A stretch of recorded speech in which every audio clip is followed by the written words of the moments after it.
ওয়াজ ভালো লাগে, সিনেমাও খারাপ লাগে না, মসজিদও ভালো লাগে, কীর্তনও খারাপ লাগে না। এই যে দুইটা ভালো লাগে, এটি হলো অসুস্থ দিন। এটার নাম কি? আছেন আমাদের সমাজে কয় যে হুজুর ওয়াজ শুনতে খারাপ লাগে না, কিন্তু গান যখন শুনি তাও মজা লাগে। মসজিদও ভালো লাগে, সিনেমাও খারাপ লাগে না। আছেন এরকম লোক? আছে। এটা কেন? এটা হলো এই জন্য যে ইমানের মধ্যে জং ধরে গেছে। সাপে যদি রাত্রে কামড়ায়, রাতের বেলায় সাপে কামড়াইছে, ওজার কাছে যায় লোকেরা। মোমেন সাহিত্যে ওজা আছে না?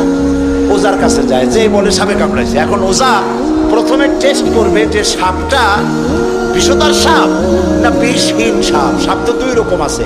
যে সাপে কামড়াই লোক মারা যায়, ওই সাপরে মোমেন সাহিত্যে কি বলে? কি বলে? গোখরো সাপ। আর যেটা দেখতে খুব রং ছং মোটা টোটাও আছে, কিন্তু কামড়াইলে কিছু হয় না, ওইটা কি? জোড়া সাপ।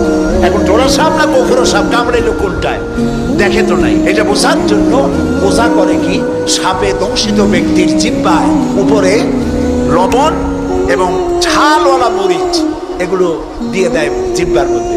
যদি সে বলে পানি পানি লাগে, যত মরিচ দেয় তত পানি পানি লাগে, তাহলে বুঝতে হবে বিষধর সাপে দংশন করেছে। আর যদি সে বলে যে ঝাল লাগতেছে, লবণ লাগতেছে, তাহলে বুঝতে হবে যে নোড়া সাপে কি করছে?